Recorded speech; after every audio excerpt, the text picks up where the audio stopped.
ॐ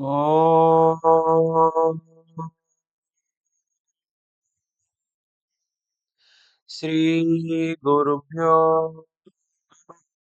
ॐ सहना भवतु सहनौ भुनक्तु सह वीर्यं करवावहै तेजस्विनावधीतमस्तु मा विद्विषावहै ॐ शांति शांति शांति।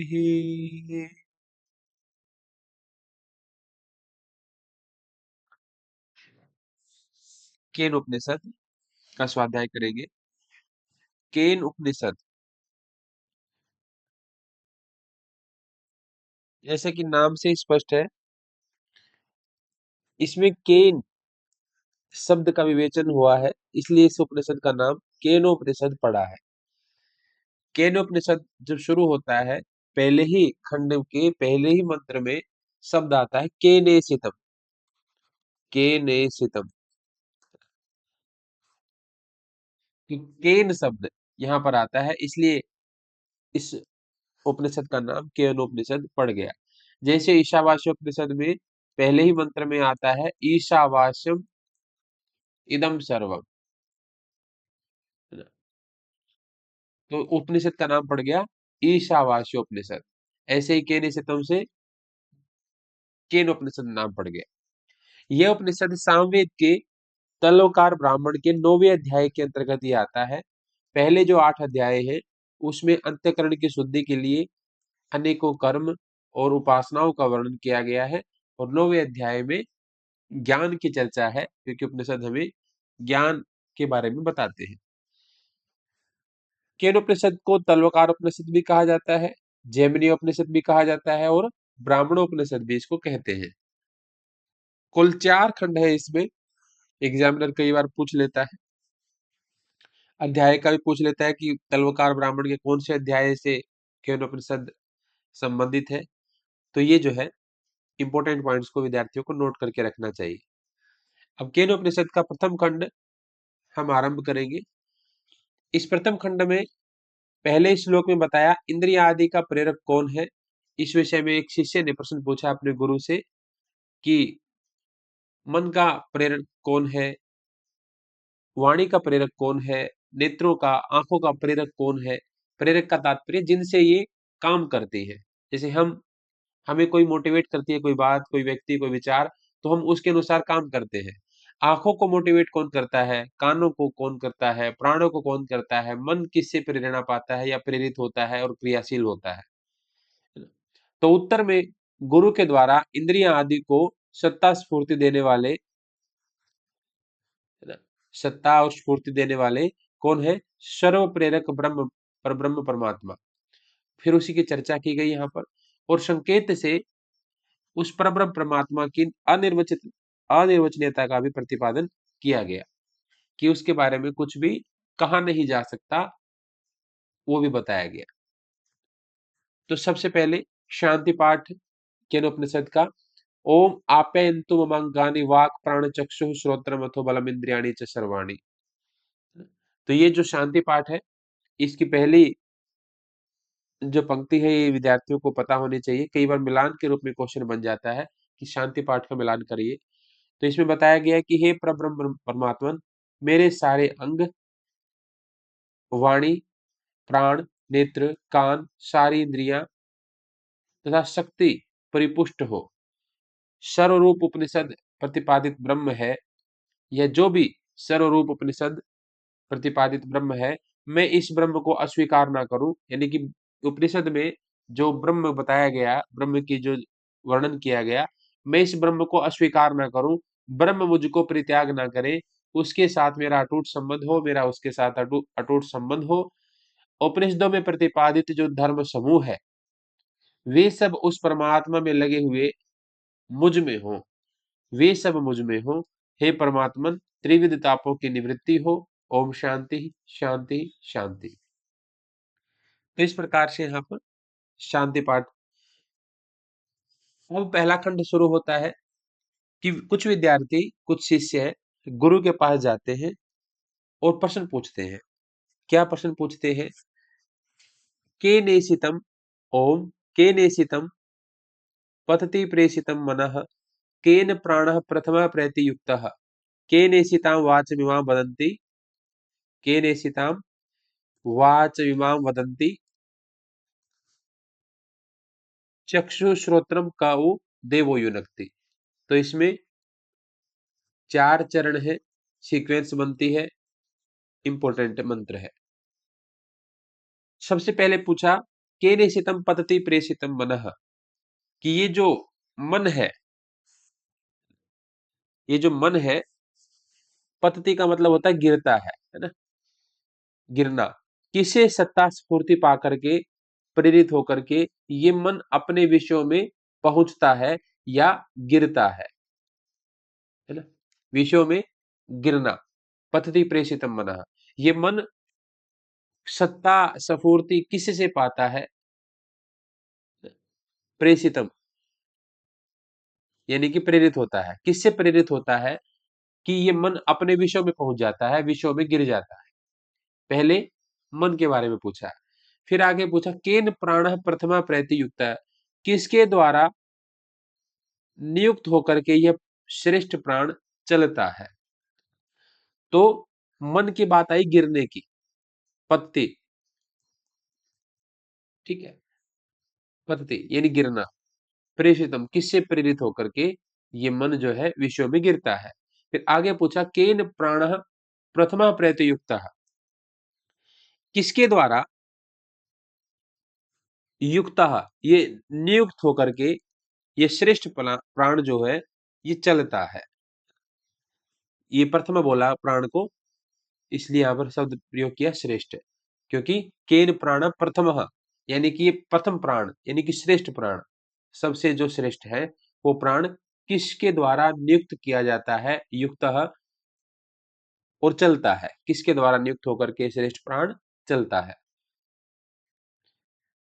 तीसरे नंबर पे पूछा गया के निशिताम वाचम इवाम वदंती, किसके द्वारा क्रियाशील इशिताम, केन इशिताम किसके द्वारा क्रियाशील, ये भी इंपॉर्टेंट है। पहले में है प्रेरित, मन को बताया प्रेरित होने वाला है ना,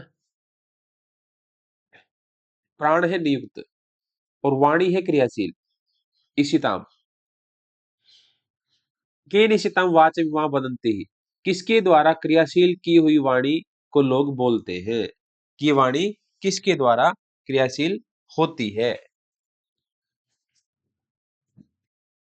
और अंत में पूछा चक्षु श्रोत्रम का उदेवो युनक्ति, कौन है वो प्रसिद्ध देव जो नेत्रेंद्रिय को, कर्णेंद्रिय को अपने अपने विषयों के अनुभव में लगाता है ना। क्या वो देवो युनक्ति नियुक्त करता है, युनक्ति का तात्पर्य यहाँ पर विषयों के अनुभव में लगाता है, यहाँ पर नियुक्त करता है, ठीक है ना।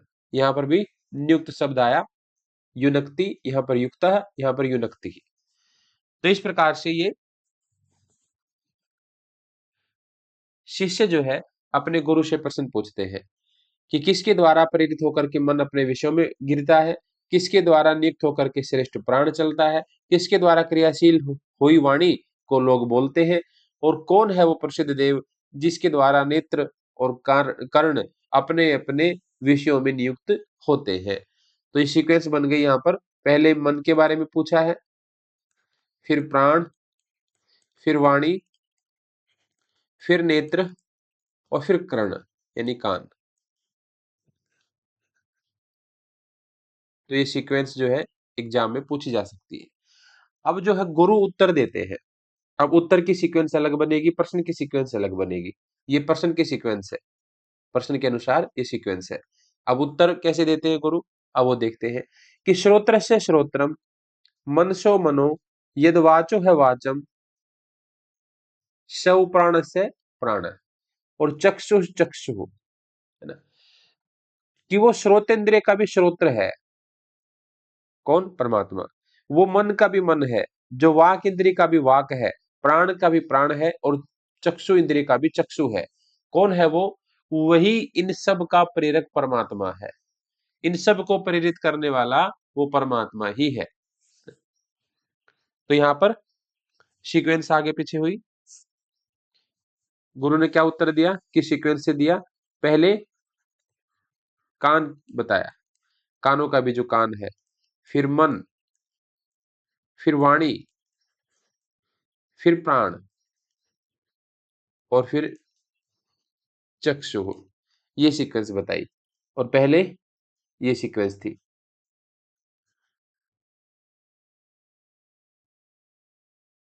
और अब ये सीक्वेंस है। ठीक है। तो अतिमुच्य धीरा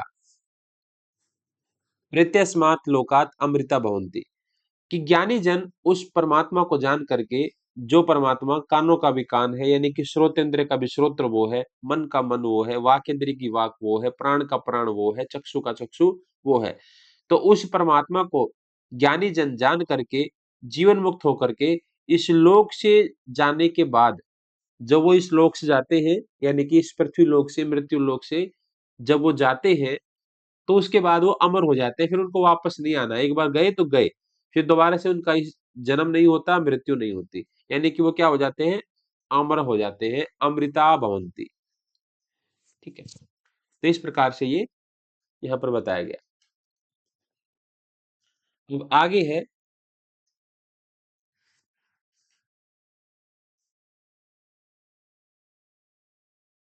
वो उस ब्रह्म के बारे में बताते हैं कि वो ब्रह्म कैसा है, वो परमात्मा कैसा है। न तत्र चक्षुर्गच्छति, न वाग गच्छति, न मनः, न विद्मो, न विजानीमो, यथेद तद अनुशिष्यात्, अन्य देव तद विदिदात अथो अविदिदात दधि इति सुश्रुम पूर्वेशाम ये नस्तद्व्याज चक्षिरे। उस ब्रह्म तक कौन नहीं पहुंच सकता, इसकी भी सीक्वेंस बनती है।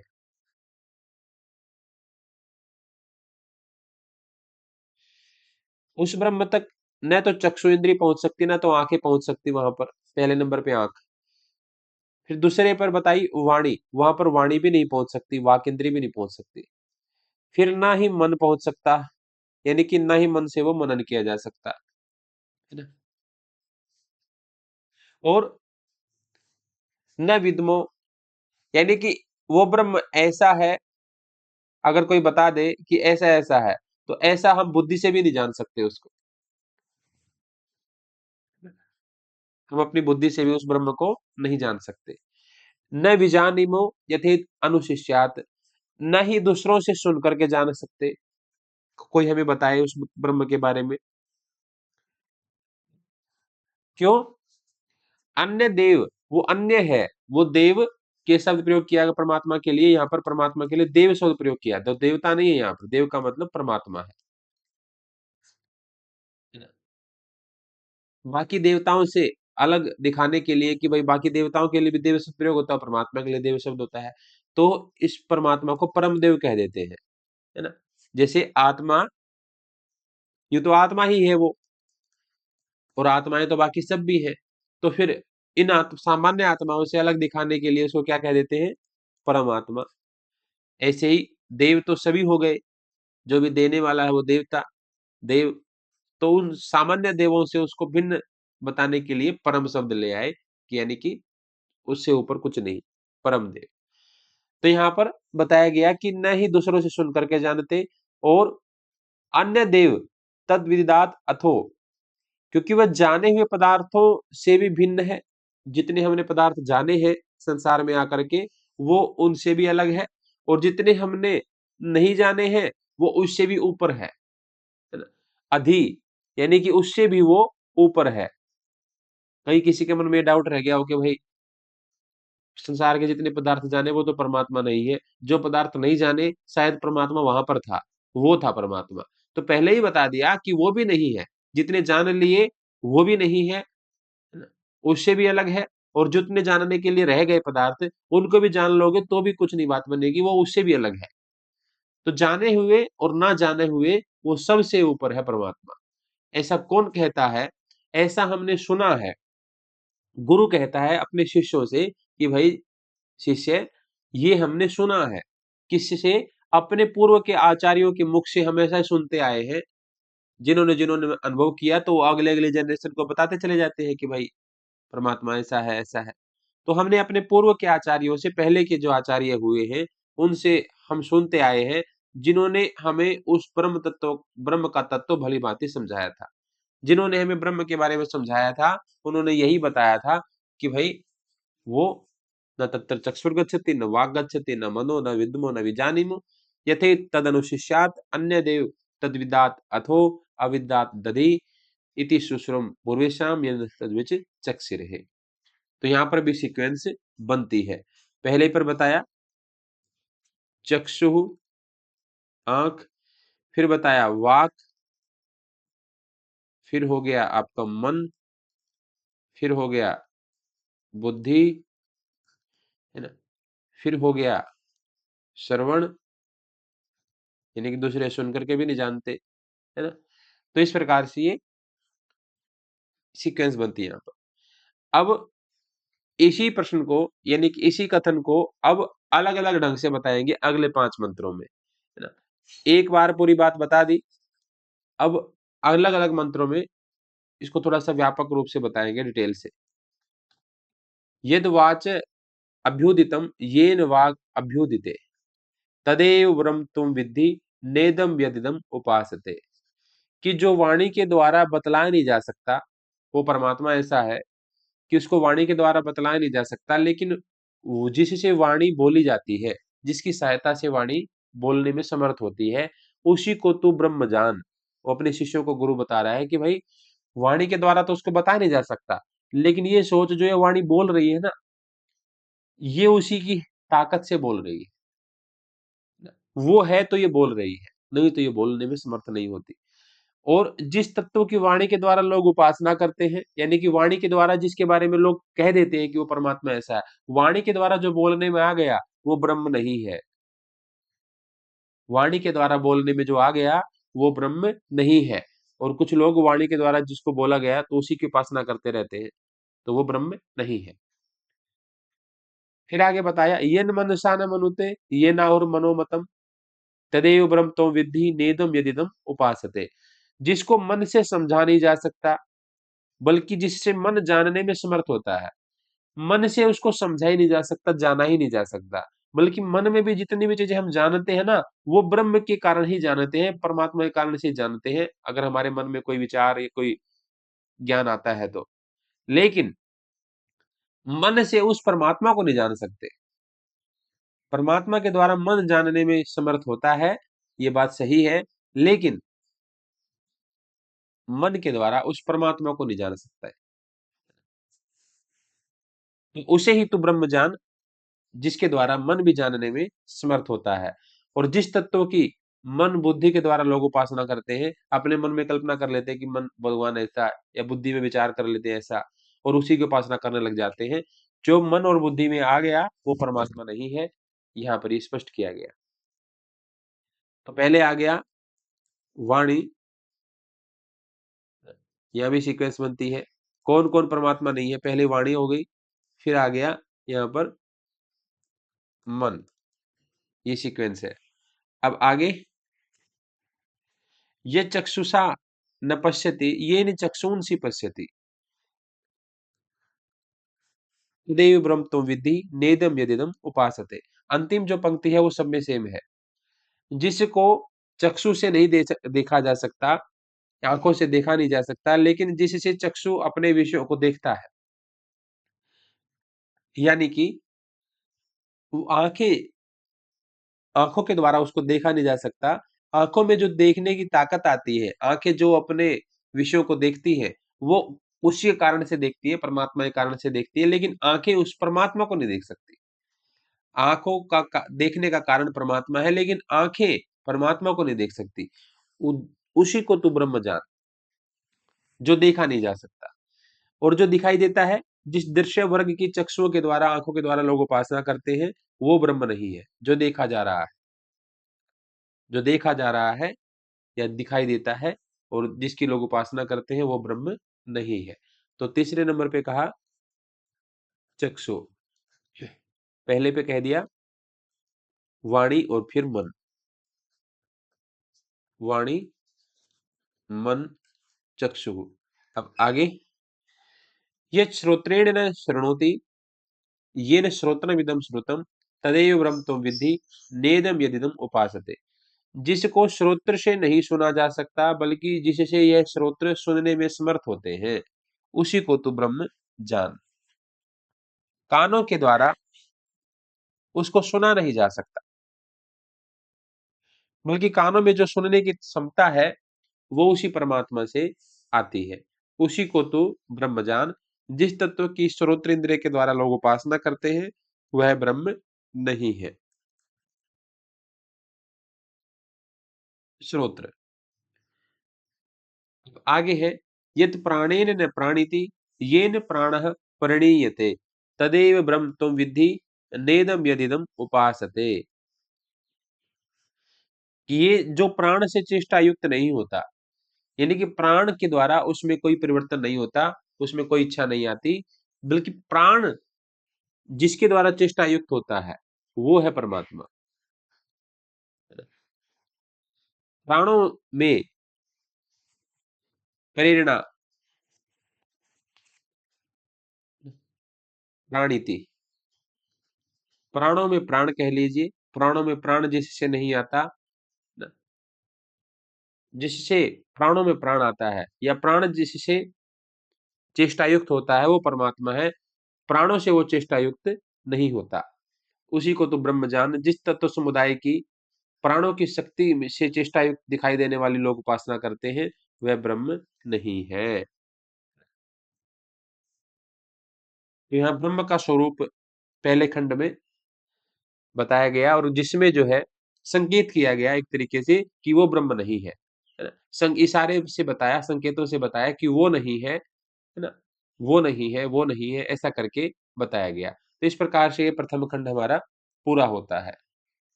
ओम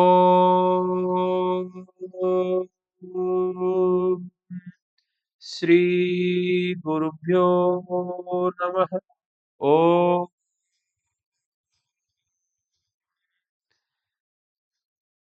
शांति शांति शांति। ओम।